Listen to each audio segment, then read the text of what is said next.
Hi, welcome back to West Coast Geeks. I'm your host, Joaquin. How we doing, people? Today's video is Advanced Dungeons and Dragons, the first monster manual, part 15, the letters U, V, W, X, Y, and Z, the final episode of the monster manual, and you know who's got to be with me to finish this off. What's up, guys? I'm finishing off. Yep, Say goodbye. my boy Sad. Eric, here to the end, ride or die, my homie for life. So, if this is your first time watching this video, you're like, "What? What do you mean part 15?" Like, What? yeah. What's going on? This is a detailed what was it? I can't even think of the word I usually. Deep dive. Yeah, this is like a this is a I would we're doing a review, intensive review, detail review, something, but I forgot the word. But Eric's going to be reading the complete description. In some cases we didn't on the videos because it just went into like certain percentages and other things that were kind of irrelevant. And our videos are long enough, and you're gonna find that out if you stick around to the very end on this one. All right. So Stick around for 15 episodes. You'll find out why. yeah. So Hashtag title up letter. for those of you watched our last video, you know what hashtag Titan love letters is. Hashtag title love letter. That son of a bitch. And yeah, if that is definitely a video that you need to share with your friends, please do because it's funny. Um, I'm not saying that because I told a funny story. I'm telling you that as a fact. So we're gonna I don't know how long this video is gonna go, but we are gonna be doing the wrap up at the very end of the entire monster manual. Our plan is after this we're gonna be doing finally Tiamat and Bahamid, and Yeah, then closing off the year with the dragons. yep, and then we're gonna also be getting ready to do some Underdark, and then we're gonna be jumping into the player's handbook. And so my overall goal for this series is to do all the books of first edition Advanced Dungeons and Dragons, as well as the adventures that came out. And we're only talking like, like the first few years. Maybe we'll go a few after that, but Go to like 85, 86. yeah, something around there. So Yeah, because I think 88, 89 was second edition, right? yeah, I think so. It's close to it was Yeah. close to 90. So we're gonna stop around there. But like I said, hope you guys are enjoying this series. And if this is the first time for you guys watching, we're moving on now. You're like, about time, 3 minute intro. Slow ass. I probably lost like all of the people I viewing. know. People are like, Speaking of sleep, it's a good segue because we are talking about the Umber Hulk and Unicorn. All right, oh, Eric, take us yeah. away. Got the Umber Hulk leading us off in the U section. Umber Hulks are subterranean predators. Their iron like claws enable them to burrow through solid stone at 10 feet per turn and through loam at fully 6 times that rate. Their prey includes young purple worms. Whoa! Yep. They eat baby purple worms, ankeg, and similar monsters. However, the favorite prey of Umber Hulk are humans. Okay, now how does that fit in there? You're walking, you're going through the earth and you're eating up all these subterranean guys. You're just gonna happen to find humans, and that's gonna be your favorite. I Well, would think like dwarves or something that live n- underground. no, you know what? Because the dwarves are probably like tougher meat, and they don't really get that. They don't Humans are really. a soft, tasty delicacy. And the elves are probably a little bit too hard for them to kill because elves usually roll in packs. I'm not saying that I'm not saying that any of those citizens don't roll in packs. And we're gonna get into that when we do that series. But Yeah. I have a feeling that they tasted human, and it was like, this is good. You know, They're like yummy. he's like, I don't know what you've been eating, but you gotta try some of this. You gotta try like Right? Roscoe's chicken Put and that filthy waffles. gnome away. Yeah, that's what humans are to the Umber Hulk. All right, keep going. All right. The favorite prey of Umber Hulks are humans. They attack with claws and their powerful mandibles. Worse still, any intelligent creature which views the Umber Hulk's four eyes squarely must save versus magic. Oh, or be confused for 3 to 12 melee rounds. Oh, I thought they were gonna die. Save or die. These creatures have their own language. Umber Hulks are black, shading to yellowish gray on the front. Their head is gray on top, and the mandibles are ivory colored. Because of their dark color, they can easily be mistaken for some humanoid creature at a distance of over 40 feet. yeah. And the Nope, unicorn. nope, nope. This is the last. We're getting stories for every unique creature. Really? Getting stories, and then at the end, we do our review. Eric, you're gonna vote for what will you think the best um story for the ending video, not all between, because Titan love letter is kind of hard to top. I And know. never ride a Chiron, which is letter K. Oh, never ride a Chiron at So 10th level. my first time that I experienced as a player in Umber Hulk, we were we were exploring the Underdark, and we come across this creature, and the DM does describe it like that from a because it was far away, Mm-hmm. and I was playing a ranger at the time, and Uh, so I was like, and we were like fourth or fifth level, and I go, "Do I see anything else around?" He's like, "No, not that you could tell." And then there's like some like ambiance type lighting all about, with other various things like uh-huh. beetles and luminum fungus and stuff. He's like, "No, you don't." Bioluminescence Yeah, like galore. there's stuff around. So as a ranger, I just pull out my longbow. I was like, "Well, I shoot it." So I hit it. So Mm. that thing came charging, and then he was like describing it to us. He's like, "Well, from far away, it looks about medium height, but as it got bigger, it got wider, it got taller. It's like 8 feet tall, 5 feet wide." And I'm like, "Oh my god, what the hell is this?" And he's describing it to us, and um, I looked into all four of its eyes. He's like, "You're looking at him," and I was like, "Yeah," because. And then I got confused. And while the rest of my group was battling this one, another one came out and surprised us from the back. And he just described my character just walking around through the combat like doo doo La la doo, la. la la la. The rest of the group's getting tore up, and the Umber Hulk's not even attacking me. And I'm like, "Well, is it gonna bite me or anything like that?" Because I'm hoping once it attacks me, I get to jump back into fray. Like, no. And I was like, "What?" Got a charm spell. And the whole group was like, "Wait, what?" So after like 2 rounds of combat, um, one of I think it was Jeff, because I can never remember the other two kids' names. We're talking like I was like 8 years old because I started 8 or 9 because I started playing like in 1980, and he literally took a swing at me with his Hmm. sword, and he forgot to tell the DM that he was just doing like subdue damage. That's And the flat so, edge. yeah, so he ends up doing Tell like me he crit max you. damage, like 10 points of Please. damage to me.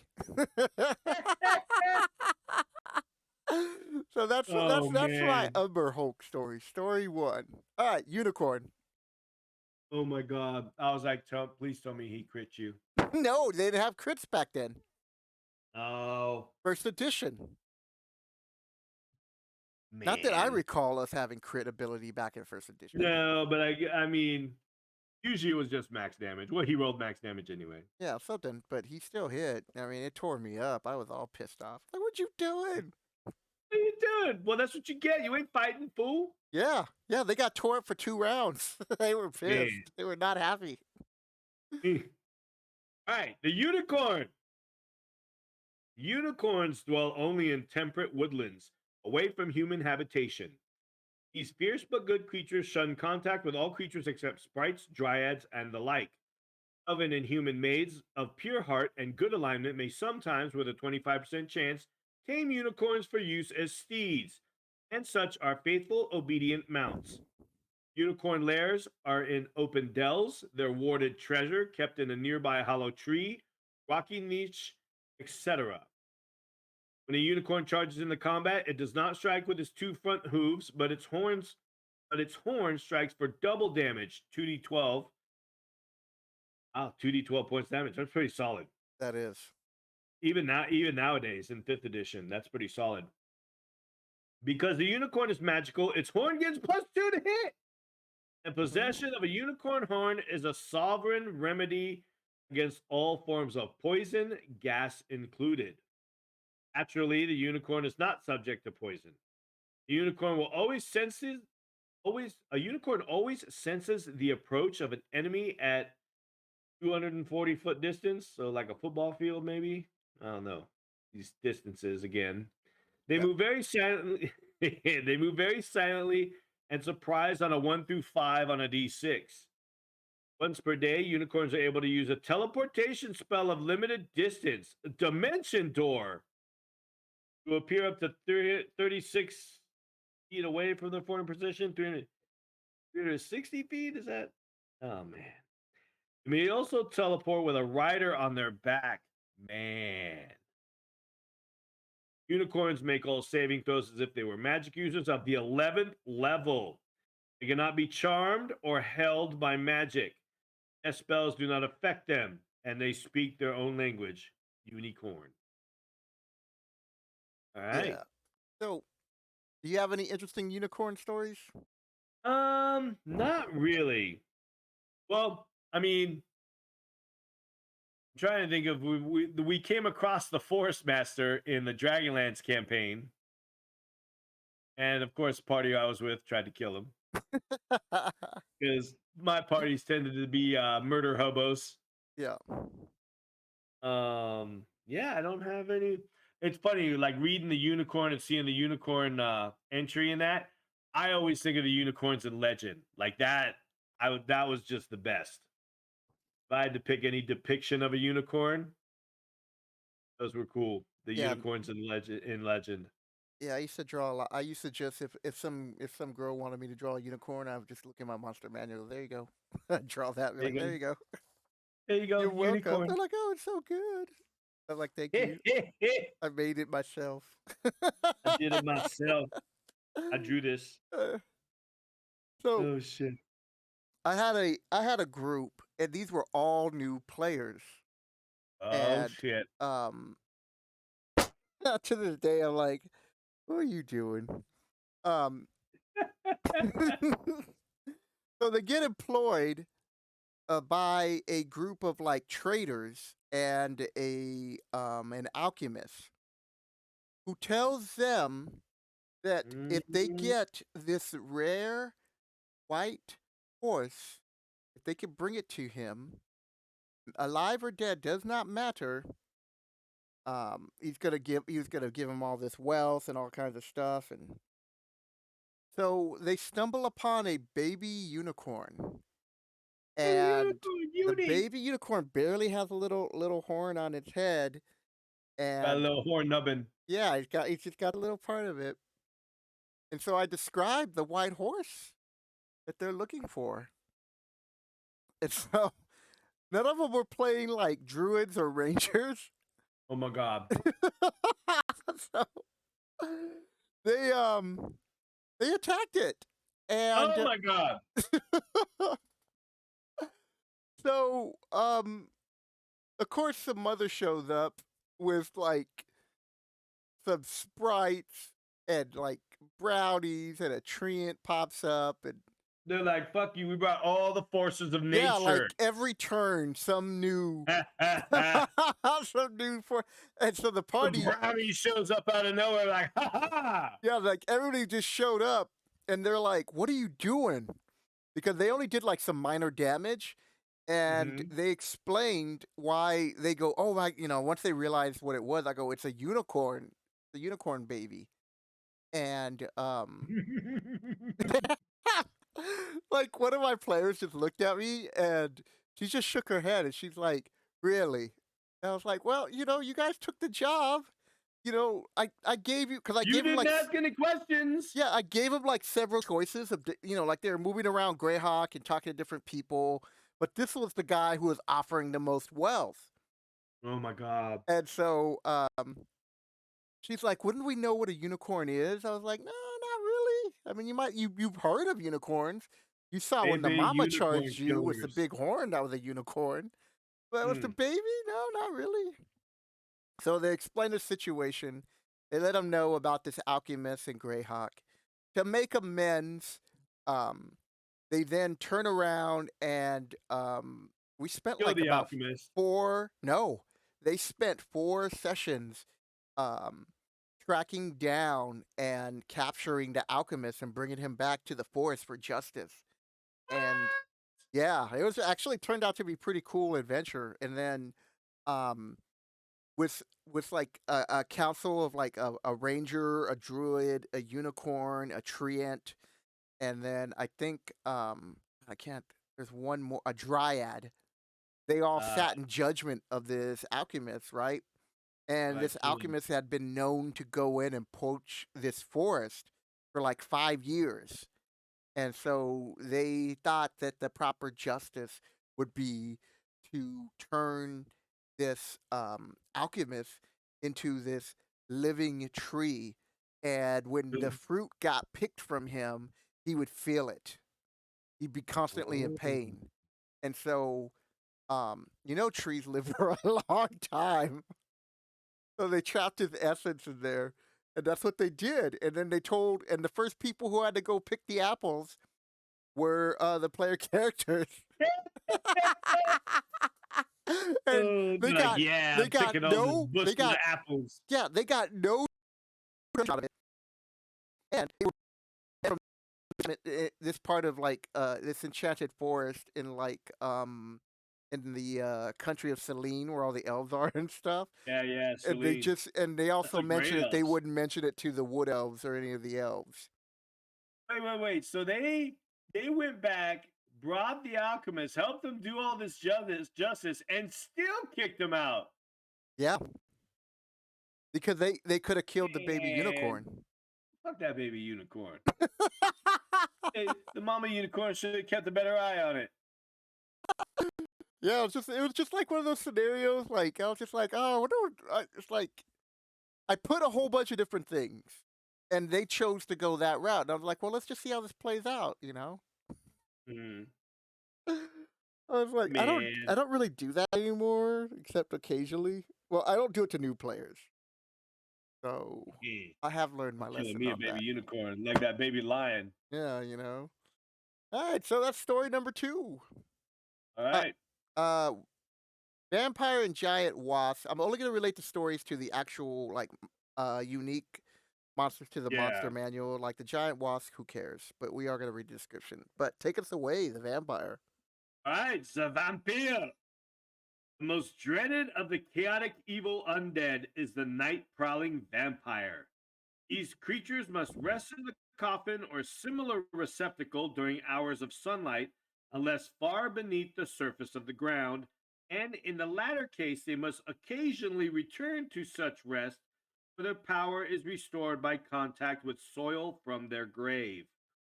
Like all undead, vampires exist in two planes at once. In this case, the material and negative material planes. Vampires have 1876 strength.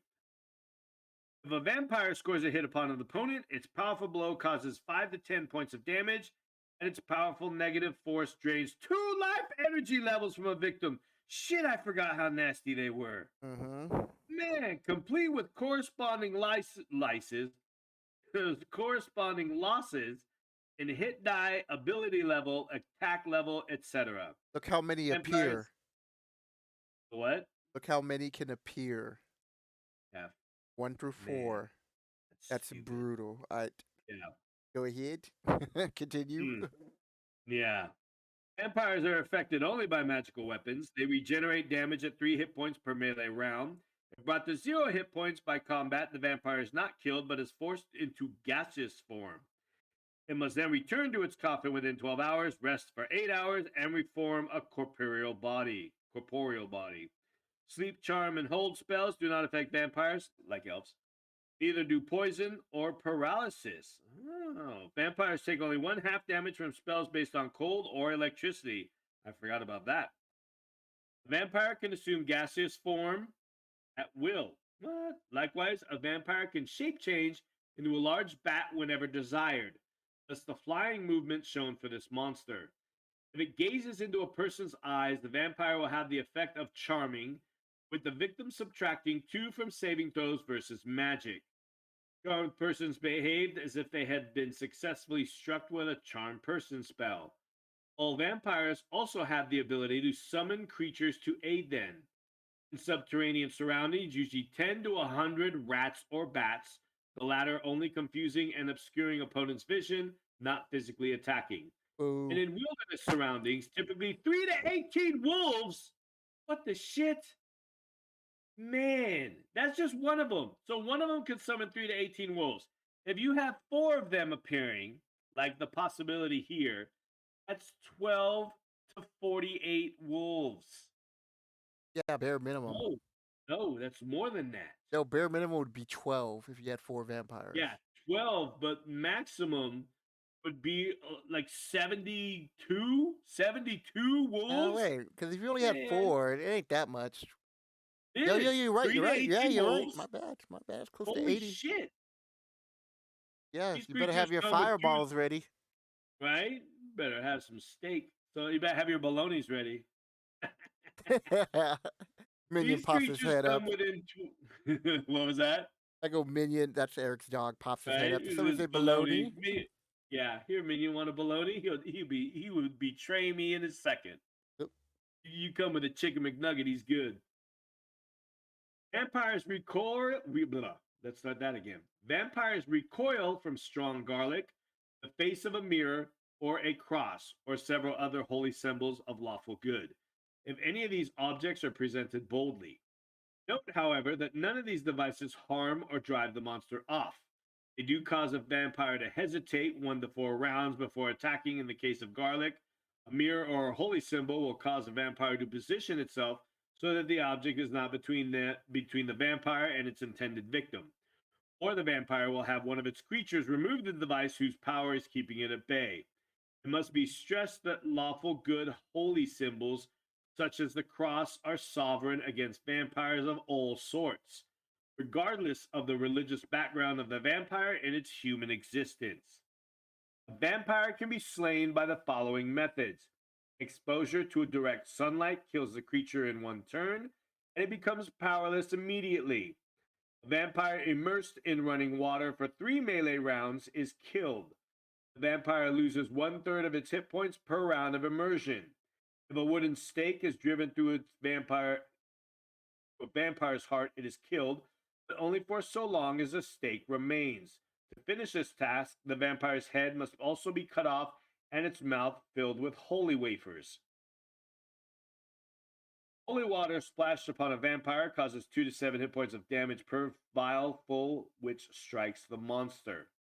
Any human or humanoid drained of all life by a vampire becomes an appropriately strengthened vampire under control of its slayer. This transformation takes place 1 day after the creature is buried. But if and only if the creature is buried. So if they don't bury the creature, he's left to hang there in a gibbet, and fuck off, you're not a vampire. Thus, it is possible to have a vampiric thief, cleric, chaotic evil and vampire form, of course, etc. Yeah, there were some weird rules back then. Yeah. If the vampire which slew the creature is itself killed, the vampire created by it become free-willed monsters. Oh, he's like, I'm free like Dobby. Give me a sock, bitches. Free-willed vampires. Yep. So you always, Vampires of the I'm sorry, What I was was like, that? you always have to serve your master until you're free. Oh. Oh, has you given Dobby? Dobby the vampire. I want to see Dobby the vampire, man. Vampires of the Eastern world are invisible. What? This gives them all appropriate consideration for invisibility, including on -2 to hit dice, including a -2 on to hit die rolls for opponents not able to see invisible. I thought hitting invisible creatures was -4. Well, because I think it's Yeah. something that's constantly in effect. So you're Yeah. kind of getting a hint of where their movement is by like maybe smell or Mhm. hearing. So it's not as bad. Interesting. These vampires cannot charm, however, nor do they have power to assume gaseous form at will. No, I'd rather, as a DM, use the first one. They're more powerful. Yeah. It, Yeah, it, that invisibility stuff is for the birds. any cool vampire stories? No, I was trying to think of that when you were talking about the unicorn. I was like, have I ever run into a vampire? Eh, And I'm sure, and then I was thinking, I'm like, I forgot a lot of my old adventures, man. Yeah, Kills a lot of brain cells. I had to like really think about this. And Yeah. I think of a story for each creature, either as a player or as a DM. And so I have them like written down in front of me. I was like trying to remember stuff. I was like, oh yeah, the unicorn. I go, that was effed up. That's like one of those like Yeah. DM stories that you do, and then you're like, I will never do that again. Like a cautionary You're like, tale. yeah, that was not a wise choice.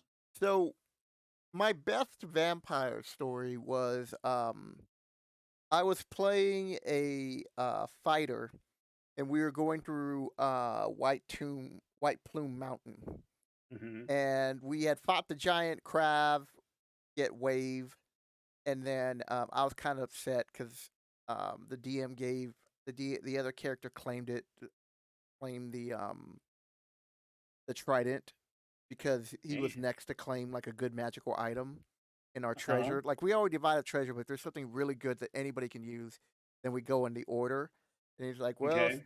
so and so's up, and I was like, because this was wave. This is a cool trident. Yeah.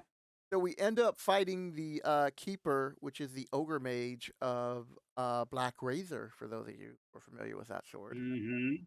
So we kill him, and finally, because that was an epic battle. And so now I get Black Razor, and he's telling me the sword's communicating with me some of the powers, but because I'm a good aligned character, the sword's kind of like I don't know.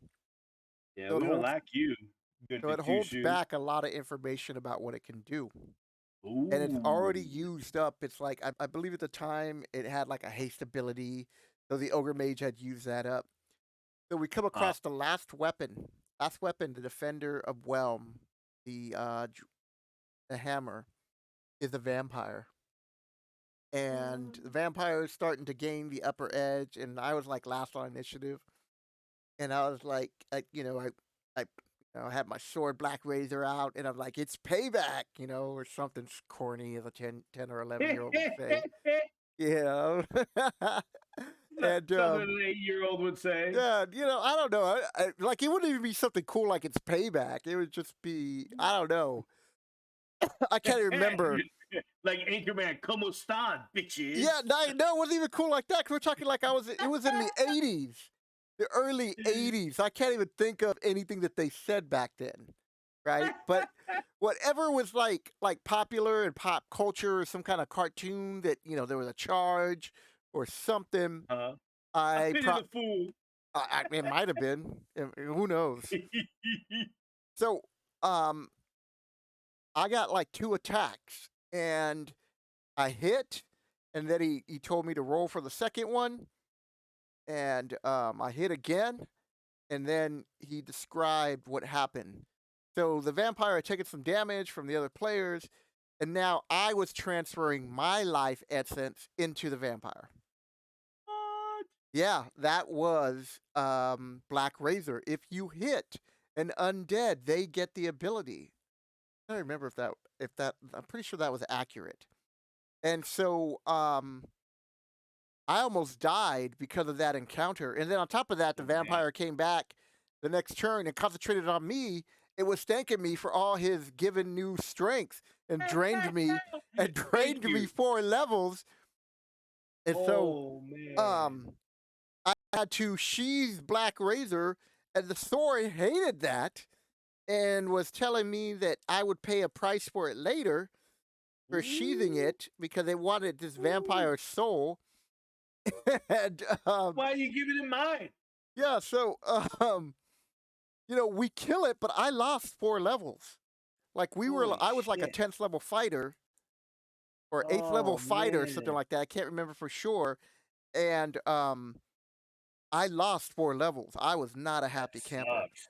And then Yeah, no. when we get out, we decide to keep the weapons, and they sent all these bounty hunters after us, and they eventually ended up capturing us alive and taking us back to the wealthy donors or wealthy merchants of Greyhawk who owned these weapons, and we had to give them back and get no reward or nothing. It's so sad. I'm trying. Man, Okay, so here it is. I had to actually grab my copy. However, even if it strikes a negative energy being like undead, except for ghouls or gas, it works in reverse, transferring 1 level and Oh yeah, I lost even additional levels, like 2 more. I think I lost like 6. Corresponding hit points from the wheel to the creature attacked. It'll do this each time that it strikes. Under these conditions, the welder can actually die and have its soul sucked out by its own sword. man, that's Yeah. some bullshit. So that was my first encounter of having probably one of the best swords in early Dungeons and Dragons first That's edition. not a best sword. That is the worst sword. No, against undead. Like when we get to Wine Plume Mountain and we talk about the history and the Mhm. abilities, Black Razor is a badass sword. I'm not convinced, man. Well, you wait till we get there. So Wait till we get there. wait till we get there, and I'll prove you wrong. So that's my vampire story. Almost getting sucked in by my own soul and giving the vampire extra health, which made it harder to kill after we had did some crucial damage on it the first turn, the first round. Damn vampires. That was like crazy. All right, giant wasp. Under the giant wasps. Giant wasps are feared because they continually hunt for prey, and wasps are just assholes. Both to devour and to place in a paralyzed state with their eggs. Other giant insects are most often victims, but even humans are not immune. Certain wasps build mud cases for their eggs, but those which build paper nests are the ones which are most feared, for their lair will contain 21 to 40 adult wasps. Jesus. A giant wasp attacks with both of its powerful jaws and its poisonous sting. It can use the latter weapon repeatedly. Any victim of a sting must save versus poison or become paralyzed permanently, death occurring in 2 to 5 days unless a neutralized poison spell or antidote is applied. Victims are typically eaten by the wasp larvae in 2 to 5 day period. Wasp wings are very vulnerable to fire, and they will immediately be burned off within the radius of a fireball or even exposed to hot flame. This does not injure the wasp, but makes the creature flightless. We're not going to kill you. We're just going to watch you crawl around on the ground, you asshole wasp. And wasps, oh, I hate when we first moved into our house, dude. There was a wasp nest in the backyard Yeah. that I had to take care of. Dude, those things, they will mess you up. Yeah, wasps are no joke. All right. Moving on. That's my wasp story. Yeah, there's the wasp It story. wasn't D&D, it was It's real like life, this like is a real life, standard bitches. story, So we got the right? water world, the giant weasel, whale, and white. I don't have a story for the water weird, like anything I really have a story interesting. for the water weird, Do you? Okay, oddly cool. enough. All All right. right. So the water weird. Water weird are a life form originating in the elemental plane of water. They attack all living things, feeding from their essences in some unknown manner. The creature forms in 2 melee rounds from the water, appearing as a serpent and lashes out, striking it as a 6-hit die monster. Any creature struck will be dragged into the water unless it saves versus paralyzation. Sharp weapons cause but 1 hit point of damage. Blunt ones cause normal damage when striking these monsters. Damage equal to its total hit points disrupts the water weird. It reforms again in 2 melee rounds. Cold spells slow it. Fire based spells do half or no damage, but a Purify Water spell actually kills it. All other attacks simply do not harm or disrupt the creature. Water Weird can take over a water elemental on a die score of 11 or better on a 20-sided die. So they can take over water elementals. Whoa, I didn't know about that. Oh, I don't remember Yeah. that. Yep. Yeah, this was I used a water weird in my homebrew. It was in the final lair of the sea hag. Oh, What the okay. sea hag was doing was kidnapping children from the local village. And she was keeping them there. And what was happening if they went down to the water's edge, like the sea edge on the shore up there, the water weird it was this underground cavern that had access to the sea because they don't really say if they're freshwater or they're saltwater. So the water weird was going in when the sea hag wasn't there and going in and could capture some kids. Yeah. And I had it to where if the sea hag sent the children to attack the players, and if the players attacked and killed any of the children trying to get to the sea hag, the water weird would drag it to the shores, like drag it underneath the cavern and put it on the shores for the villagers to see what the adventurers did. Fortunately, they didn't kill any children. So yeah, I used the water weird in the lair of the sea hag. Yeah, that's That my that is little creative. I like that. Like most most players or even DMs forget about this creature, and it's a yeah. really cool creature because it's hard for your player characters to see it. Like I think even in fifth edition they mentioned something about Oh yeah. Yeah, like did totally surprise them. yeah. And so that's a nice way, even like in a river where they're like, Mhm. okay, we're refilling our canteens or doing something during a Yep. short rest or whatever. It's like surprise. Yep, like it so. just pops up. Like I said, they don't say whether it's freshwater or saltwater. You know, they just kind of move around waterways. Yeah, that's my water weird story. Now, what do we got next? The giant weasel. Polly Shore, the wheeze. I know every time I think of that, I'm the I know. Every weasel. time I say weasel, People are like, anybody who's like born after 2000 is like, who? yeah, who? What is a weasel? Hey, why Who should I get it? care? Yeah, right. You should, children. You should. Giant weasels are very vicious and hunt prey aggressively. They will attack until destroyed. Wow. They favor woodlands, but also roam subterranean places in hunting. In addition to its bite, a giant weasel drains blood. What? What is this shit? For on the melee round, after it successfully bites an opponent, it does not release its jaws, but instead the giant weasel sucks the blood from the victim at a rate of 2 to 12 hit points of damage per melee round. What is this nonsense? If taken before half grown and carefully trained, giant weasels can sometimes be used as hunting animals and guards. When encountered in their lair, there will always be four or more giant weasels, two parents and their young. The young also attack, doing a damage appropriate to their development. Weasel pelts sell from 1 to 6,000 gold pieces. Blood sucking weasels. Hmm. First I've ever heard of that. Yeah, I was like, what? Then the whale. Whales are great and small. For whales, oh, for whales great and small for whales populate the oceans.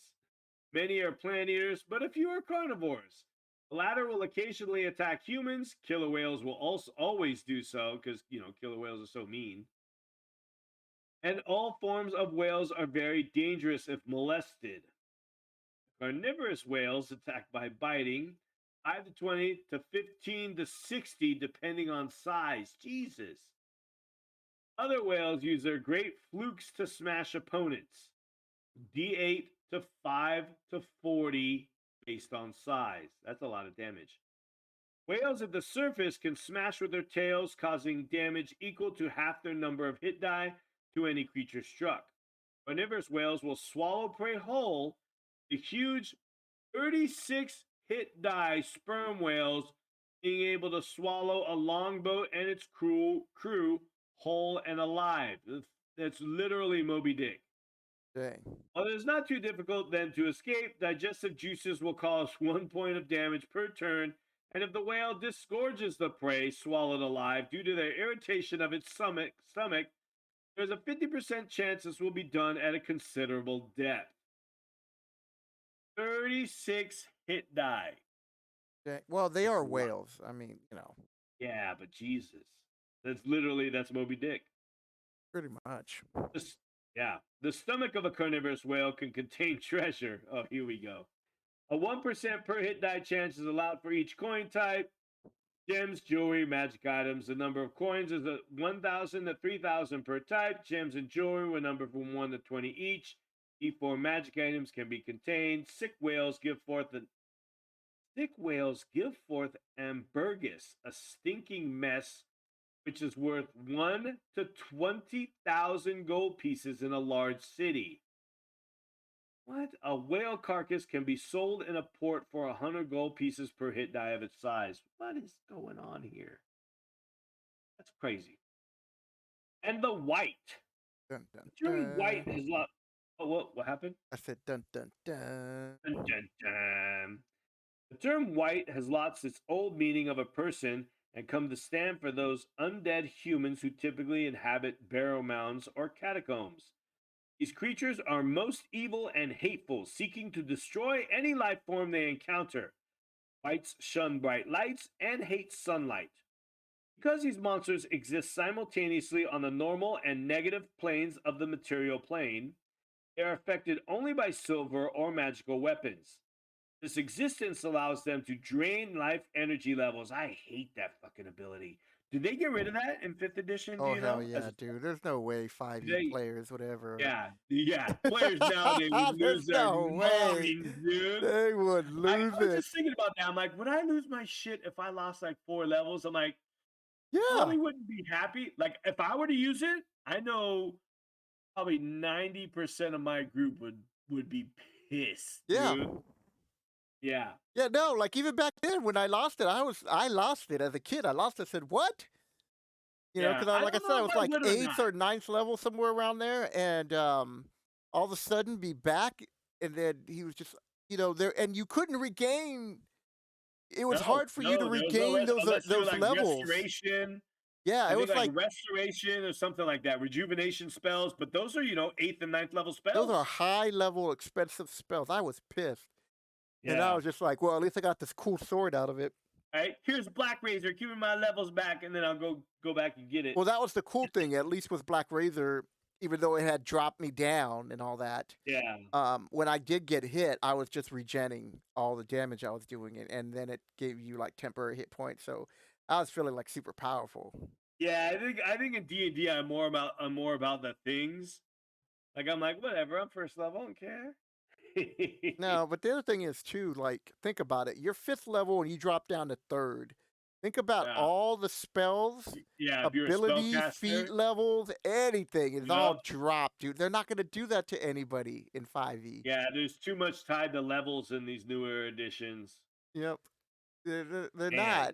They're not. So I've always Yeah. thought about trying to bring that back into our games because me and Eric, he's part of my we play and I'm the DM. But Uh, I look at other characters, I'm like, they're yeah, I think yeah, nowadays there's just too much tied to your character level. mm, I think it would cause such a massive like like backlash. I just get some backlash from the group, like yeah. so. And I think your character would just like everything would change so much. It'd be such discrepancy. Yeah, it's just a pain in the ass. So welcome to Yeah. first edition. I Hey. continue. All right. This existence allowed them to drain life energy levels. One such level each time they score a hit on the appointment. Jesus, man. Creature hit Creature so hit loses the hit points of damage scored plus 1 experience level and all the bonuses derived from that level, i.e., hit die, class bonuses, thief abilities, spell levels, etc. Yeah, remember it's thief abilities. They gave you percentage for all your abilities, and then per level you gained a certain number of percentages. Man, I miss all those old thief spell ability or thief abilities with percentages. A ninth level magic user struck by a white loses D4 hit points and then he becomes an 8th level magic user. He has the spells and the hit points of an 8th level magic user, and he melees as an 8th level character of his class. Yeah. Fights are not affected by sleep, charm, hold, or cold based spells. Neither poison nor paralyzation harmed whites. Holy water causes 2d4 hit points of damage for every vial full which strikes. Raise dead spell will destroy a white. Any human totally drained of life energy by a white will become a half strength white under control of its slayer. Interesting. Yeah, fucking life trains, man. That's the bane of first edition. If I had to pick a bane of first edition so far, I think it would be save or Undead. die, save or die, and energy levels, man. Man, Save everything or is save or die. die, save or die, save or die. Damn Catoblepus. Yep. So Onto the willow. Oh, go wait, ahead. no, Oh, no, we got a white story. got a white story. Oh hell yeah, we got Alrighty. several white stories. But the one that I Man. remember, the one that I remember the most as a player was I was a third level cleric. I actually had to grab my DM's guide to see what the odds are that because it was impressive. And I'm a third level cleric, and we were down in this tomb, and we had got down to like the second level, and we were just being mobbed by undead constantly. And then this white comes out, and he has like two gas bodyguards, and we had decimated the skeletons and the zombies, and we took out most of the ghouls, but we hadn't had a chance really to rest or leave and come back. And so he appears with the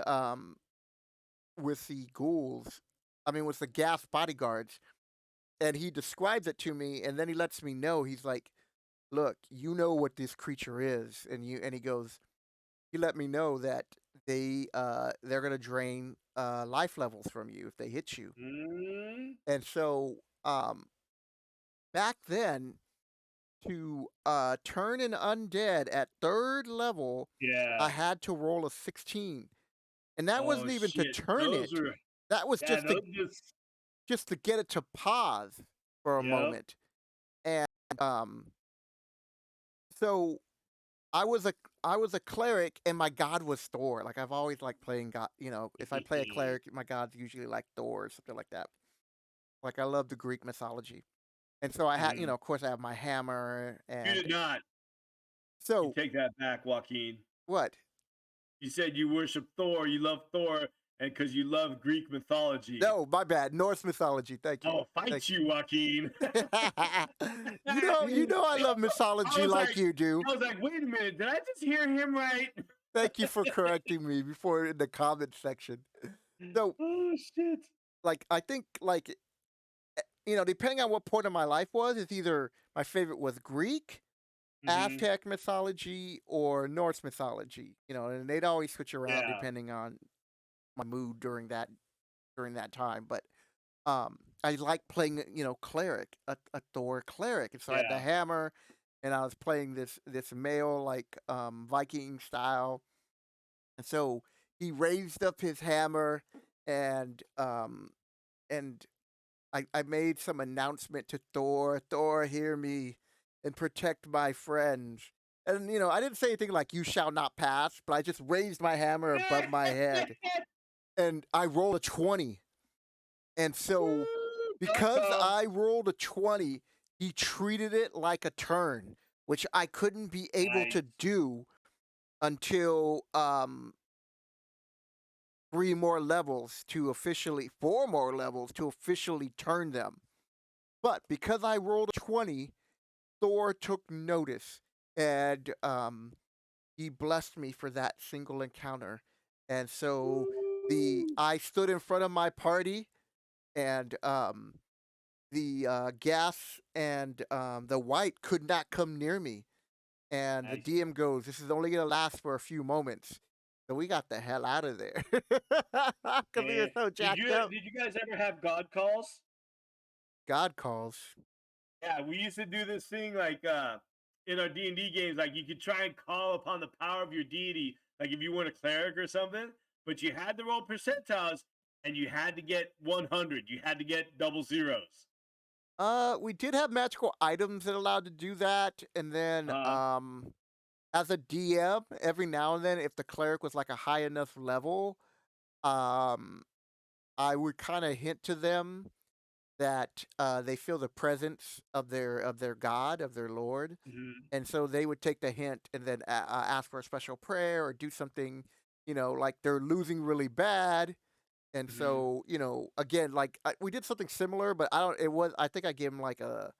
They had to roll over a 75%, so they had a twenty five Yeah, percent no, chance. ours was a 1% chance, Yeah, and it had to be double zeros, dude.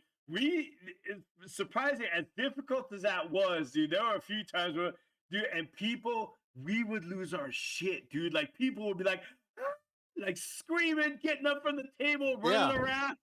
yeah. That's It D was and D. crazy because when that happened, dude, shit was going down. Yep. And so once I did that, and then like the whole group was like, and the DM just Ah, smiled as he describes how your hammer lights up, the symbol on your shield crackles, and I was just all into it, like, yeah, And then we got the hell out of there, and we bought yeah, some more. We bought some more, like I got some more like holy water, and we hired some more henchmen, and we came in there. We cleared out the rest of the. We killed the they white, hired some and more henchmen. but if that wouldn't have happened, we probably would have died. Yeah, We had to get out of there. We weren't ready TPK, yet, coach. and he was kind of like hinting that we should go back, but the group was like, "No, we're good."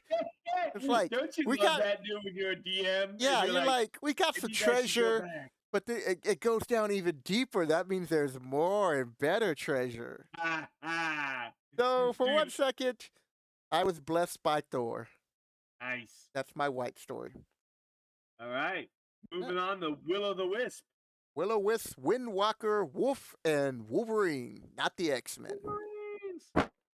Will-o'-wisps commonly haunt deserted, dangerous places such as bogs, fens, swamps, or catacombs where mires, quicksands, pit traps, and the like are plentiful. A victim trapped by these hazards feeds the will o' wisp as it expires, for the thing feeds upon the fleeing life force. Thus, will o' wisps seek to lure prey to their doom.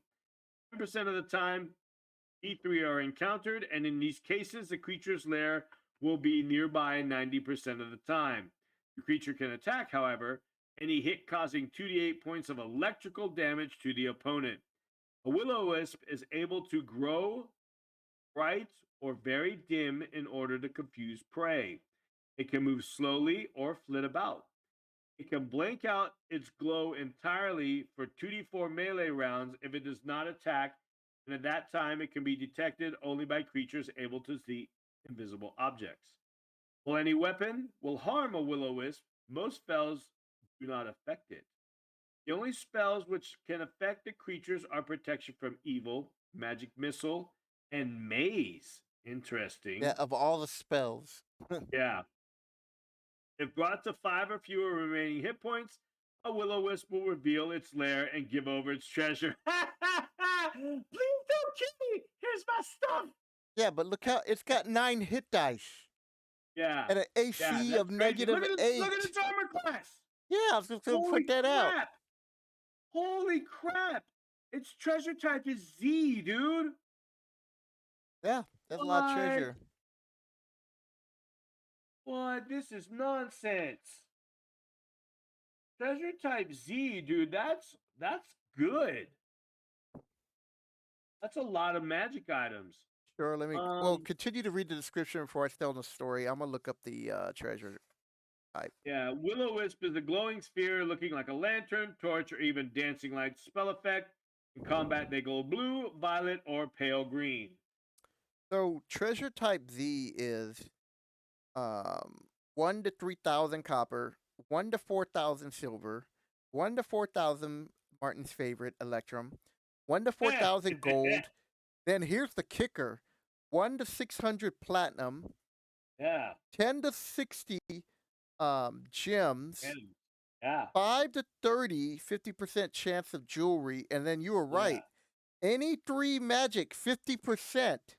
Yeah, Any that's 3. Like, huge. you wouldn't put an artifact, but there's a Artifacts. no, but Yeah. you're generous, but, Eh, hey, you're like, no. yeah, but still, you could find, like, a Vorpal blade, a Vorpal Yeah. sword, you can find all kinds of Fucking things, a Staff of Power. Holy Avenger. Yeah, um, That's that's nutty, dude. for those of you who've been watching our previous videos for a while, are gonna be shocked by this, but I once almost killed a party with some Will-O-Wisp. That doesn't shock me at all. No, it shouldn't. Anybody's watched any of the other videos, they're like, "Really?" Right?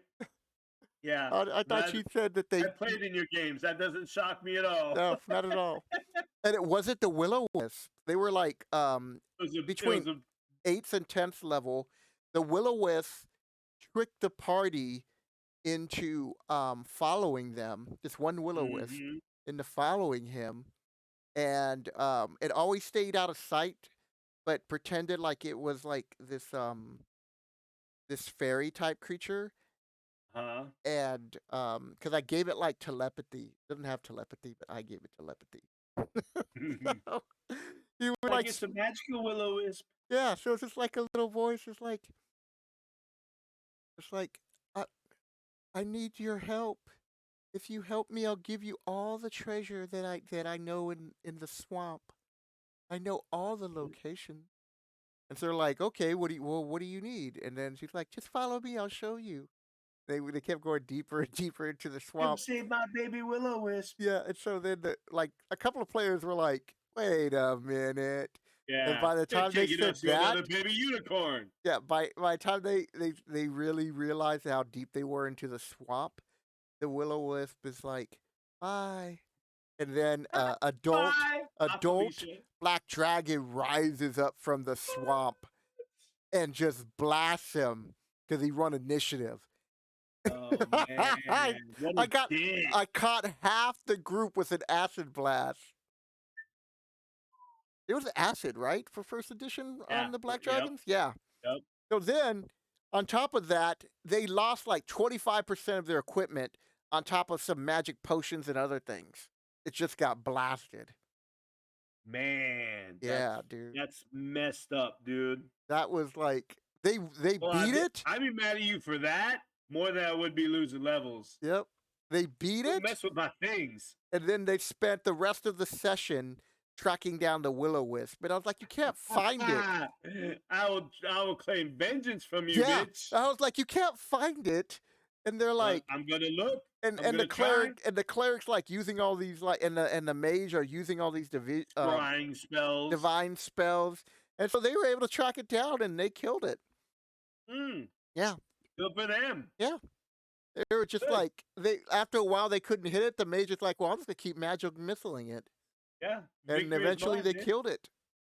I was like Nice. every now and then a fighter with a +3 weapon would get in and get like and do a little bit of damage, but for the most part they were Mhm. missing. And the mage was able to be the one who really lit it up, and at the very end, the Will-O-Wisp was about to die. It's like, please, I'll give you all the treasure. And they're like, we just killed the black dragon. That's where all the treasure is. He's like, no, no, there's more hidden. I And then they got killed more. it. I was hiding some from the black dragon. That's funny, dude. Will-O-Wisp story. For those of you out Damn, there, man. feel I feel free. I feel insignificant now. I don't have any cool monster stories for the last 5 letters of the alphabet. Yeah, feel free to give your Will-O-Wisp even in 5e telepathy. Right? Feel All right. We're gonna go on to a creature I don't remember at all. Yeah, I'm the same. Windwalkers. Mm-hmm. Windwalkers are creatures from the elemental plane of air. Surprise, surprise. And on the material plane, prefer to live high in mountains or in great caverns very far below the surface. Their approach is detectable at from 10 to 30 feet as whistling, howling, or roaring, depending on the number coming. These monsters are telepathic, like will-o-wisps, and can detect thoughts within 100 to 300 feet. Like That's Will-O-Wisp. as they work in a series to boost range. They attack by wind force, each windwalker causing 3d6 points of damage per turn to all creatures within 10 feet of them who are hit. Being ethereal, windwalkers can be fought only by such creatures as Jinn, Afreet, invisible stalkers, or aerial servants, or affected by spells such as control weather. Unless save is made versus magic, the monster dies. Die, Saber, die, bitch. Finally, in our favor. I know. I've been waiting to say that. Slow affects monsters like a fireball. Ooh, interesting. And Ice Storm drives them away for D4 melee rounds. Haste does 1/2 damage to Windwalkers, but it also doubles the amount of damage done by the Windwalkers. Magical barriers will stop them, but Windwalkers will otherwise pursue for 2 to 5 melee rounds minimum. They are subject to attack by telepathy. Bitches. Will-o'-the-wisps. Now I'm going to think of that every time I hear will-o'-wisps. You got telepathy. Windwalkers are sometimes forced into servitude by storm giants for obvious reasons. Oh, Yes, really? obvious. You got any Windwalker stories, Joaquin? No, I don't. This is like out of all of these, I was like at the very I was beginning. waiting for you to be like, actually. Actually, no, That like time they were hunting down a red dragon's lair. the party upset the storm giant after it gave him a letter. Hashtag storm giant love letter. From a Shit. titan. Right? Damn Titans.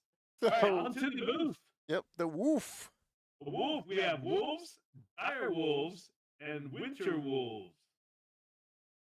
Wolves are carnivores found in wild forests from the Arctic to temperate zones. They always hunt in packs, and if hungry, which 75% of the times they're always hungry wolves, they will not hesitate to follow and attack prey, always seeking to strike at an unguarded moment. Their howling is 50% likely to panic herbivores which are not being held by humans and calmed. They love some horse meat. If encountered in their lair, there's a 30% chance that there will be D4 cubs per pair of adult wolves. Cubs do not fight and can be trained as war dogs or hunting beasts. Dun, dun, dun. Dire wolves. This variety of wolf is simply a huge specimen typical of the Pleistocene epoch. They conform to the characteristics of normal wolves. Orcs, evil-natured neo-dire wolves. That sounds like an 80s synth band. Are known as wargs. These creatures have a language and are often found in cooperation with goblins in order to gain prey or simply to enjoy killing. They are as large as ponies and can be ridden. They otherwise conform to the characteristics of wolves. Winter wolf. Winter wolf is a horrid carnivore which inhabits only chill regions. It is of great size and foul disposition. Winter wolves can use their savage jaws or howl forth a blast of frost which will coat any creature within 10 feet of their muzzle. This frost causes 6 to 24 hit points of damage, half that amount if the saving throw versus dragon breath is successful. The winter wolf is able to use the howling frost but once per 10 melee rounds. Roll-based attacks do not harm them, but fire-based attacks cause +1 per die of damage normally caused. They have their own language and can also converse with wargs. The coat of the winter wolf is glistening white or silvery, and its eyes are very pale blue or silver. The pelt of the creature is valued at 5,000 gold pieces. I want a winter wolf pelt. Walk around like that. Be like, what? A winter wolf. That's how Right. Ravenloft, that barbarian character who's, because we're currently playing Curse of Strahd right now, and so one of the NPCs, I think her name is Helga, she's a barbarian, and she's decked out in white winter wolf fur. I did not know it was worth 5,000 gold pieces. And now that we do. Now that we do, you bastards. Right? The Wolverine. Wolverines! Got the giant Wolverine and the regular baby Wolverine. Wolverines inhabit only colder regions, which is fortunate for mankind because these animals are horrible. You make them sound like the honey badger. This is the honey badger. They are vicious, hateful, destructive carnivores who kill for the sheer love of ending another creature's life. This is bullshit. Come on, man. Why they make the Wolverine so they make it literally sound like the honey badger. I think they got the honey badger mixed up. No, Wolverines are pretty vicious too. I mean, Yeah, but they don't just kill to end life. well, in Just Dungeons and leave Dragons, that, apparently they dude. do. I They're mean, vicious, hateful, destructive carnivores who kill for the sheer love of ending another creature's life. yeah, he gets up in the morning and he's like, "I haven't bloodied my claws I'm yet." just gonna end life today. That How is Wolverine. that thing not evil? Where's the alignment? Oh, neutral. At least they gave it neutral with evil in parentheses. Bears and wolves respect these creatures' ferocity. But really, the bears and wolves through the forest like, that Wolverine just kills bitches for the love of it. And we respect that. Their speed is partially responsible for their high armor class, and their ferocity in combat makes their attacks to have a +4 on the hit die rolls. A Wolverine can squirt its disgusting musk at any opponent at its rear. The musk is equivalent to that of a skunk. Wolverine will purposely destroy food or human goods of any sort by spraying musk upon the unwanted items. That's true. I know they do that. Yeah. A lot of animals will do if they have like a musk or something. Will do that on food they won't eat. Although only Hey. semi-intelligent in most things, in hunting and combat, the creature is exceptionally intelligent. Oh my goodness. Yeah, that. Who kill things just to end their life for the sheer love. That's the word. That's the term they use. Yeah, Who kill for the sheer love of ending another creature's they life. didn't. You're right. They didn't really have to go that extreme. They could have just Right? been like, They put that in the Wolverines. vampire. Wolverines The have a vampire bad entry. temper, type of thing. Yeah. Not like it's a honey badger just, going in to mess shit up. Like that. Yeah, Those are the best. this is like, but to take it that Jesus. far. All right, Right? here we go. Getting towards the end, people. Oh, Wrath, we got the Wraith. Wyvern, and the Thorn. Or Wraith, Wraith. The which fire I just forgot to grew put you. the I. They're like typical There's Waki. no I in that, sir. They're like, I was just waiting for it. There's no I in Wraith, For apparently. those of you who have been watching the series know that I always misspell a word, even though it's clearly right in front of me.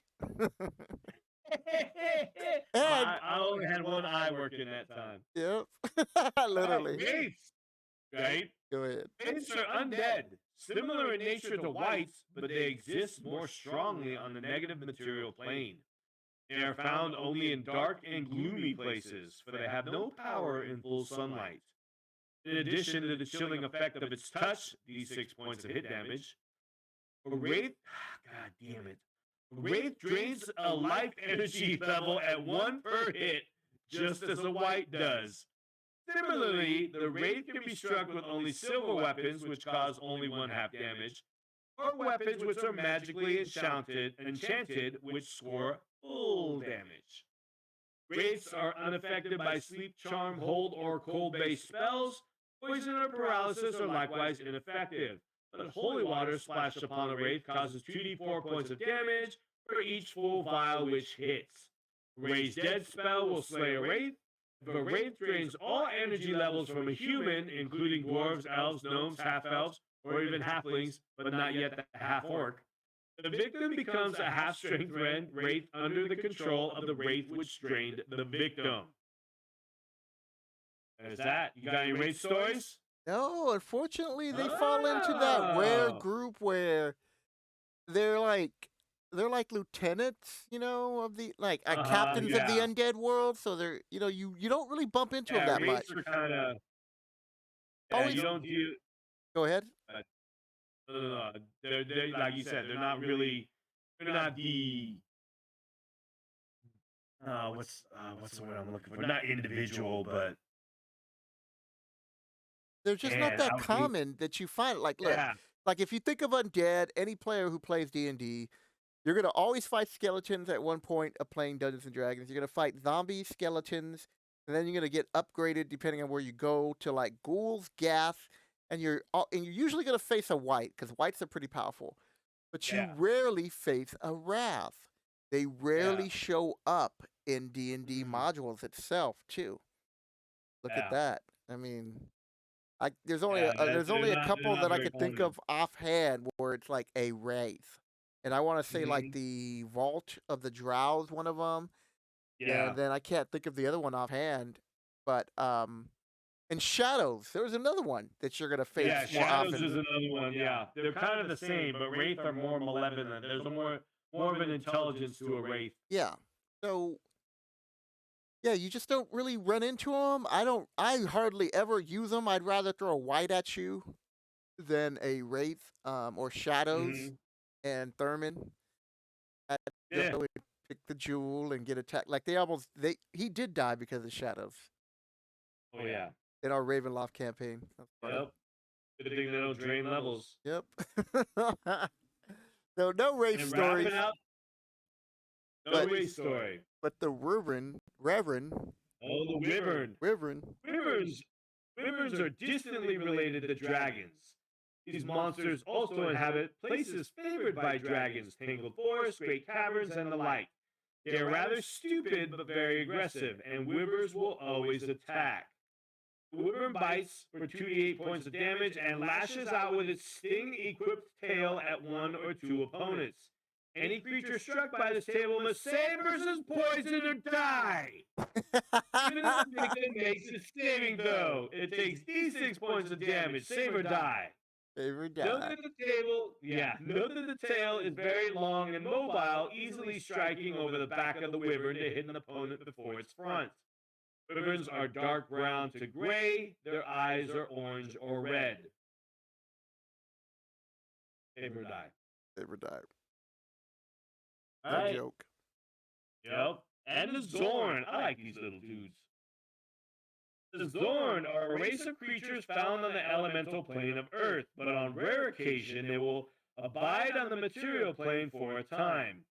In doing so, they seek deep subterranean places. Zorn feed on certain rare minerals which are the subject of their quest on the material plane.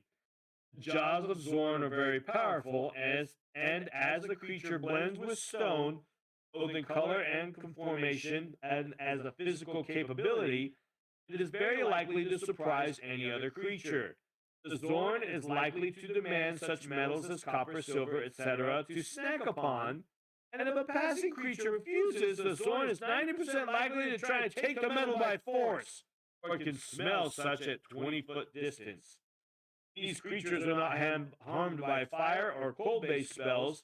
Electrical attacks, such as lightning bolts, do either one half or no damage, depending on the saving throw.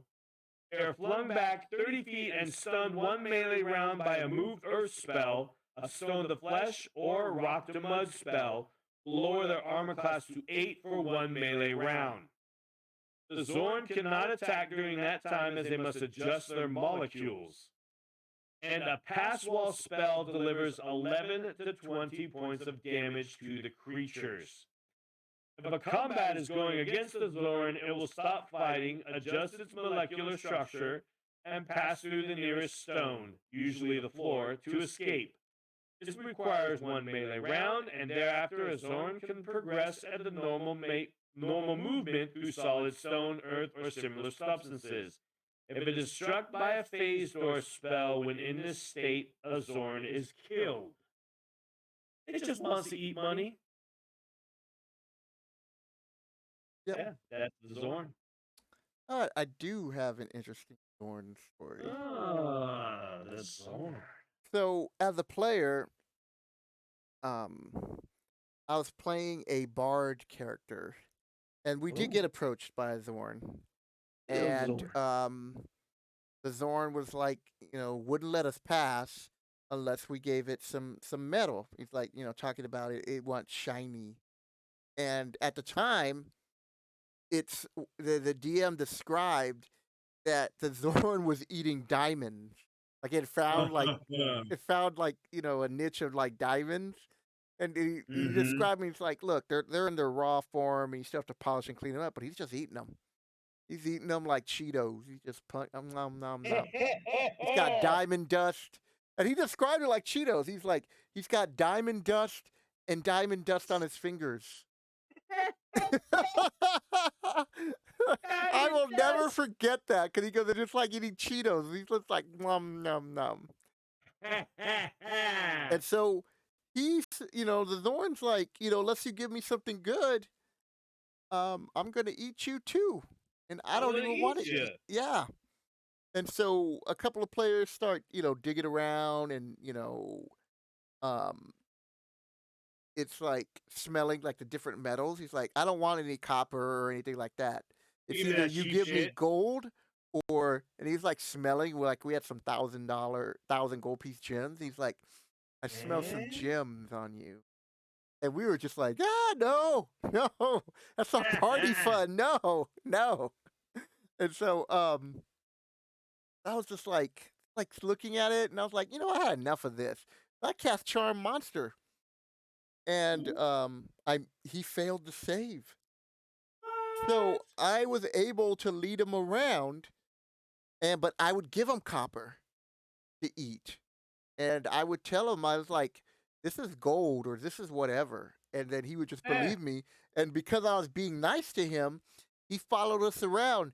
And when things that try to come and attack me, I would tell Azor, it's like, "If he kills me, he'll eat all your gold." And so the Zorn would like defend me. Yeah. And Nice. so we did that for like a whole session, and then I let it go. And the DM was like, um there was no really bonuses or anything like that. He just kind of commended me for not being too abusive with Yeah, the yeah. Zorn, because for those of you who remember my Afreet story. That shit, dude. Carry so my shit. so Be my pet mule. yeah, so we fed the Zorn like the excess treasure we couldn't carry. We're like, "Well, here, eat this while we're resting." Like he would be And our see, guard. like in those kind of situations, like if I'm the DM, I'll give them the experience points to the monster. Yeah, I don't know if he did that, but all I know is that he just took note that, as a group, but me in particular, because, like I said, a year before that or 6 months before that, I had the You were Afreet. dragging around the feet. Yeah, and we played for a long time. Then I just let it go after a while. Like after a session, it's like, okay, I'm gonna let it You're go. no genie. Yeah, I released it. And as we walked away, I left some treasure for it, and then it went its separate way. But yeah, yeah, Nice. and I didn't put it like in really bad arm way. Like, hey, there's you know there's like 30 drow coming at us. You go attack it, and then meet us up later. Nothing like that. Hold off that war party of drow. Yeah, nothing like that. It was just like he just kind of like watched my back and kind of held my flank. Uh, And nice. when he got injured a little bit, we healed him. Oh wow. Yeah, like I'm saying, like we were nice Okay. to it. And yeah, we left it. We left it. And, we had it for a session. It was cool. Treasure, that gives you treasure. There you go. Yeah, and All right. after we released it from the charm spell, because we treated it so nice and healed it, he just considered us a friend. And Nice. so that was it. That's my friend. Oh, That's my it's a feel. heartwarming story That's that my doesn't end feel in good death D and and D story. destruction. They're like, we're never gonna hear that again. Right? A nice little story that doesn't end in death and destruction. Or embarrassing the players. Right? Yep, Titan love letter.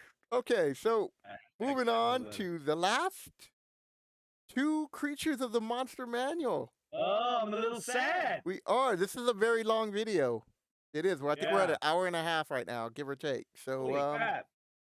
I have no stories for these creatures, Yeti or All zombie. The right. last one was. I sort of have a story for a Yeti, but it's more of an NPC I'm coming up with in my All right. Well, read us my the thing. Oh, the description Yeti. and then share your story. All right. Inhabiting only regions of icy cold, Yeti are seldom encountered by warm-blooded mankind. Those who do have the misfortune to stumble upon these monsters seldom live to tell the tale, for Yeti are very fond of human flesh. Yeti attacks with 2 clawing strikes, and if any one of these attacks succeeds with a dice score of 20, the Yeti has grabbed and squeezed his opponent for 2d8 points of additional damage from the chill of the creature. Worse still, if the creature surprised an opponent, a saving throw versus paralysis must be made, or the victim has looked into the creature's eyes and is rigid with fright for 3 melee rounds, and can be automatically struck twice and squeezed by the Yeti. Yeti are nearly invisible until within 20 to 30 feet of their prey. For each level above the first, add a 5% chance of spotting a Yeti at normal distance, i.e., a second level character has a 5% chance of spotting one. Because of their adaptation to cold, Yeti are very susceptible to fire, and attacks employing such heat do 50% greater damage. If found in their lair, there's a 30% chance there are D3 females there also, and 15% chance that a D4 plus 1 young babies, the females are present. These bulky 300 plus pound creatures are covered in long white fur. Their eyes are pale blue or almost colorless. Their claws and teeth are ivory white. See, I love Yeti. Yep. Because Yeti to me is like Bigfoot. Yep. And I love Bigfoot. That's what I'm using in one of the NPC, like the characters haven't got there, but one of the NPCs is like is a Yeti, not like this bloodthirsty thing that they describe here. He's more of like a Bigfoot, like a sage kind of. Yeah, he's an intelligent being creature. Yeah, he's actually like a real powerful druid. Oh, Lives up in cool. the I like mountains. that. That's Yeah, a nice idea. I'm gonna he's a steal that big from you. Bigfoot. I like that. Yeah, he's like a big Yeti, Bigfoot, druid sage that lives in the mountains. That is nice, because that would go perfect in like Rime of the Frost Maiden.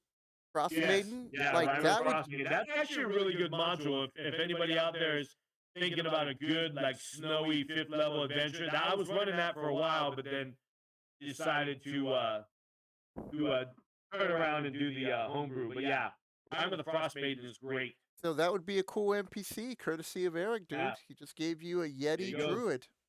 Yeah, the Yeti druid, an old sage. Yep, who give the players information Yeah, in exchange for like sweet snacks or something that he normally doesn't get. This is my Bigfoot cast. Yep, there you go. Oh, and the last monster of the first edition monster manual. Dun, dun, dun, dun. Letter Z. There's only one entry for the letter Z. Zombie Zorro. Zombie Zorro. Oh, zombies are magically animated corpses, undead creatures under the command of evil magic users or clerics who animated them. These creatures follow commands as spoken on the spot or as given previously, of limited length and complication, a dozen words or so. Zombies are typically found near graveyards, in dungeons, and in similar charnel places. Zombies are slow, always striking last, but always doing D8 points of damage when they hit. They always fight until destroyed, and nothing short of a cleric can turn them back. Sleep, charm, hold, and cold-based spells do not affect zombies. Holy water vials score 2d4 points of damage for each one which strikes. And that's the very last monster. Yes. All right. What little monster manual? So this is the artwork at the very end before you get to the treasures page. I love this one. Yeah, I had to give it its own page. It's for tribute. Yeah, that little babushka with the knife. She's like, I'm taking this treasure, sucker. Yep. And the wrap up. The wrap up. Oh, there. I love that picture too. That picture's classic, dude. Oh my God. I swear. You know, I'm not saying using this for an excuse that I'm dyslexic, but I wanted to say I don't even know what I was trying to say. We hope you enjoyed the ride. Viewers, we hope you enjoyed the ride. I don't know. Yeah. We got the E in the R, that's all. Yeah, exactly. Have any questions, leave a comment below. We did. You know, Eric and I hope you guys enjoyed the ride. Yeah, this was fun, man. This was like The essence of D&D for me, and then Eric can tell you, is a bunch of friends or people that could possibly be your friends down the road. But basically, Mhm. it's a group of friends getting together, playing this game, sharing this adventure as a DM, creating and crafting a story that the characters are that you both create, and having good times, and Yeah. fighting creatures that are memorable. And that's why you have these tales from someone like me who's been playing since the age of 8 years old. Now, I have a lot of combat experience, and if I would think about, that's why, when he asked me about zombies or something, no, I don't have anything interesting. There was nothing really spectacular. There was no, I was a cleric and rolled a 20 and was able to, turn a white, which I shouldn't have been able to turn, but the DM was like into the moment because we were into the moment. Mhm. Um, that's what D&D is about. It's like, you and your friends, you're overcoming obstacles, and it's usually monsters that provide a tough challenge, and you're gonna have a fun story. You'll be like, remember that time you fell into that pit, and the pit was I a remember gelatinous that time. cube, stuff like that. Yep. And that's D&D. And so, you know, this is a long video, but it's going to be. It's the end, and Eric and I, or mostly I, had stories to tell. So what is your essence of D&D, Eric? You want to add to that? But I love the sense of storytelling. Like I love the telling of a good story. And it doesn't this is like all across my interests, whether it's a book, whether it's a movie, whether it's a song. I love the essence of storytelling. And with D&D, you get to create not only as a dungeon master, you not only get to create that, but you also get to share it with people, and hopefully they enjoy that as well.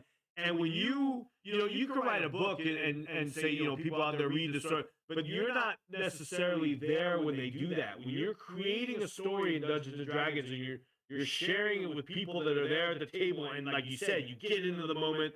People are screaming and yelling and rolling dice, and you're like, ah, and it's so much fun. Like I know there's a lot of people out there that prefer, the hack and slash dungeon, they just want to go in there, kill things to get loot. But for me, the creation of the story, and that's what I've been enjoying doing this homebrew stuff is just it's the story, the telling of a story and tying things together and putting the people that are in your group and pulling them into your story and creating everything together. You know what I mean? It's just that for me, like I really love that. I love, and like you said, afterwards, you're like, oh, remember that time we did this, or remember that time when you were playing and you had to escape the ogre camp and you couldn't figure it out, so you hid under the fur of a woolly mammoth that the ogres were riding, and you kind of hid there until they went out of the fort, and that's how you guys escaped, or just different things like that. I mean, that's just an example of one that I played, over 30 years ago, the few that I remember. But yeah, it's just that kind of stuff for me, like just and like you said, hanging out with your friends, having a good time.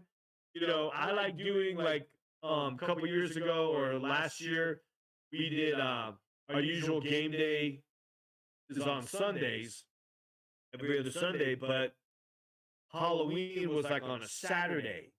So instead of playing on Sunday, I'm like, hey, why don't you guys come over? We're gonna start like 8 o'clock at night, and we're gonna play through like midnight into the early hours of the morning. And I made up like it was a single, a one off with the characters that they were currently in the campaign with. I made like a single one off adventure where they had to, they were fighting various undead, and at the end they had to face a little crazy necromancer and just that kind of stuff. It's cool for me. You know what I mean? And it's a social thing too. I like to cook for the guys when they come over. I'll cook like in the wintertime. I usually start my campaigns in the wintertime. I'll cook a beef stew or a nice chili, and that we just kind of hang out and you know tell stories and play some D&D. Yep. All right. Yeah, that's what it's like for me. I mean, that's Yeah, and I truly hope from the bottom of my heart, and I know Eric could feel the same, that you guys can also have your own experiences like that. That, Yeah, it is five, great. 10 years, you're gonna look back. Maybe these people you're not even in contact with anymore, but every now and then you'll think of a D&D, and you'll be like, "Oh, I remember the times I played with so and so," and you might Yeah. pick up the phone and get back in contact with some people that you haven't talked to in a long time, and that's what D&D is just like, just a group of friends playing a game that they enjoy playing. All Yeah. right, I Eric. mean, that's So, of all my stories, which one did you like the best for this video? man. Oh, there's okay. So the free was pretty funny. Um, the No, I'm just free talking for this video. The Kyren is up there, man. Like if I had to pick off the top of my head right now, I know Titan Love Letter is pretty much up there, and that's because it's more recent and my memory is shit. But the Kyren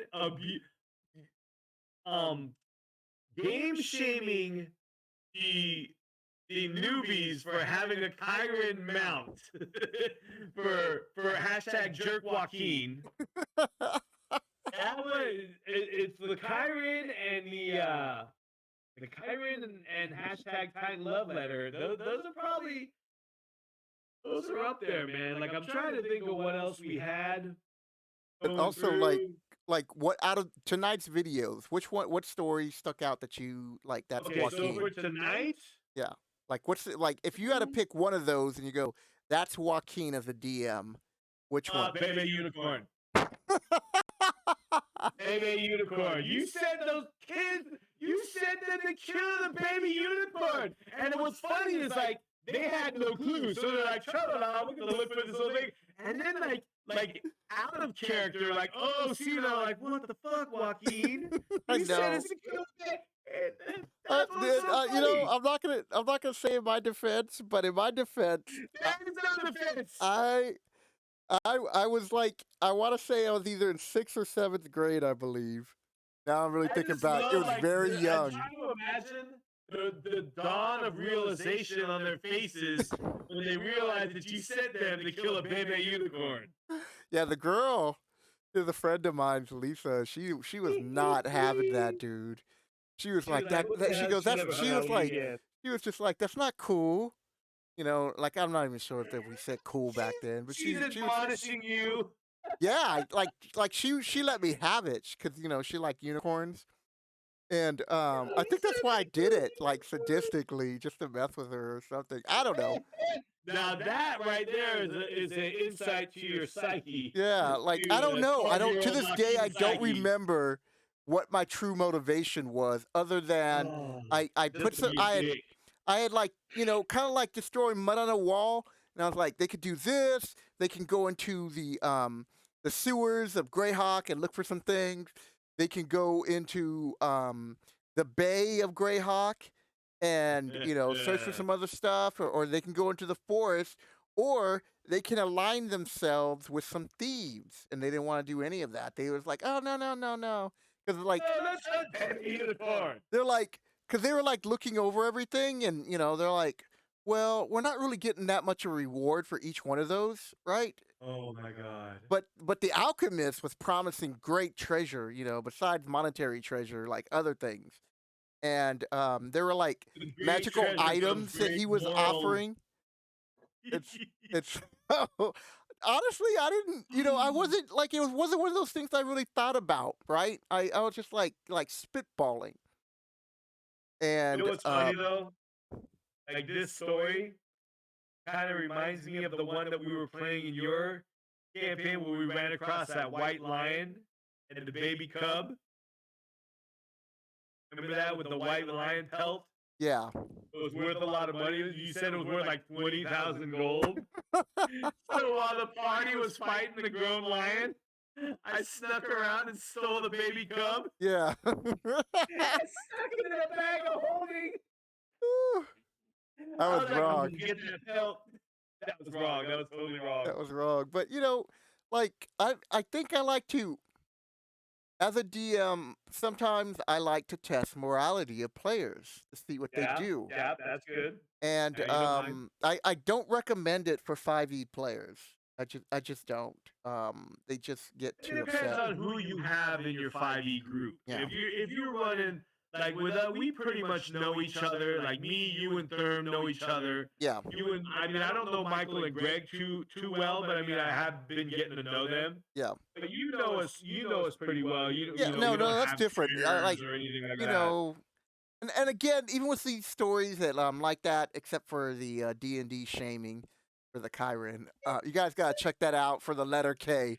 Um, Oh my god. um, I knew the players, so it's not like I was doing this with, but they were just new to D&D, Yeah. and so they hadn't even, really had bumped into unicorns or anything like that. And they were like, third or fourth level. They were kind of like lowish, but they had played some things, done some things, and were looking for more treasure because I'd given hints about other adventures that they could be doing, but they need to Yeah. prepare more. And so, yeah, I put that out there, and Oh man, that's funny. You know what? I think Pepe Unicorn might be up there now. yeah, yeah. Pepe Unicorn Killers. Hashtag Well, they weren't really. hashtag BUK. They were supposed to capture it alive, even though I said You said alive or dead. or That's what dead. I'm I sticking was with. like trying to hint more alive, like it's worth more alive to me. Oh But my god. if you have to bring it dead, then so But be if it. it's dead, you're still gonna get paid. Not yeah, you're still gonna get paid, but So we're gonna leave it Oh on my that, man. god. We're gonna leave it on that. Like I hope you guys enjoyed this ride. I hope you, more importantly, Yeah, this was fun, man. you guys found some of these stories somewhat interesting. And let's just look at the time and probably a Oh yeah. video that your wife Dallas will never watch. Now it's 1:36. Yeah. We're good. We're good. We're gonna lose her in the first 3 minutes when we start talking like that. Yeah, We I say was we're looking to gonna lose lose these everybody people, on that. So, right? yeah, I want to thank my What's buddy next? Eric first. Give a little preview. What? We'll give the people a little preview of what's next. Well, first I want to thank you. Eric Oh, and I have of been course. friends for a long time, and it wasn't until like last year or the begin. Now I'd say about what 6 months ago, about six Yeah, months well, ago. yeah, when we first started playing, like early summer. Yeah. So I've known the guy. We played Warhammer. Never knew he was into D&D. Yeah, that's crazy. That's crazy. All the years that we spent playing Yeah, Warhammer, fantasy, this, that, D&D D&D never never came came up. up. I played with a group of friends, nobody from the store. Yeah, D&D never came up. It was just the weirdest yeah, thing that's now I think crazy. about that. And so, I'm glad he's doing these videos because once he told me how far he went back, I'm like, finally I found somebody who can Old relate to days, the stories and add to them, right? and so yeah, thank you, brother. And it's been Of fun course, playing man. with you Thank you too. for having me. This has been great. Yeah, so we're gonna continue this, and we hope you guys enjoy this style. Um, so like we said before, we have an Underdark video. Please leave a comment. I would like this video, like I was saying before, being like a group project, but we're gonna talk to some of our friends and see what their input is. Um, like the Monster Manual, we're gonna be doing an in-depth. That's the word that I was looking for at the very beginning of the In depth. Dun, dun, dun. in-depth We found it review. an hour and a half later. An in-depth I'm not review. saying we're slow, but Yeah, well, look at my writing shit. of the Underworld from like the Yeah, beginning to fifth edition, and the facts aren't gonna go into row like this is what happened in first, second, third. We're just gonna tell a story, and yeah. that's what I'm The hoping to do. evolution of the Underdark. Yeah, that's gonna be our Yeah, we. Underdark. Um, Nope. Eric and I are still doing our research on. He's doing his research on Bahamut, and I'm still looking up Tiamat stories. I do have another Tiamat story, so Oh snap! We'll save it for the next yeah, video. no, definitely, I do have a Tiamat story for people, and Hashtag Tiamat love letter. yeah. So, um, first edition, I forgot that Tiamat was pretty much a biatch, and Yeah, she was lame. that was sad. And then Yeah. the Aw. next one we're going to be doing is the Player's Handbook. Oh yeah, that's And gonna be fun. in between that, we're also going to start doing fifth edition videos and stuff, and then segueing into sixth edition.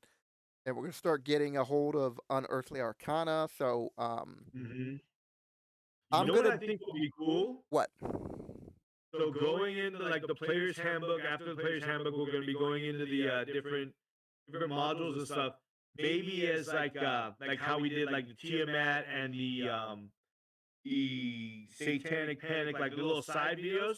We can take a look at Greyhawk itself, which was really the first immersive collective world of D&D. Oh yeah, Greyhawk is my favorite Like we could campaign. do like little videos on each of the, the kingdoms, like you said, Selene, the Furiandi, Voluna. Dang, dude, I always wanted to do that.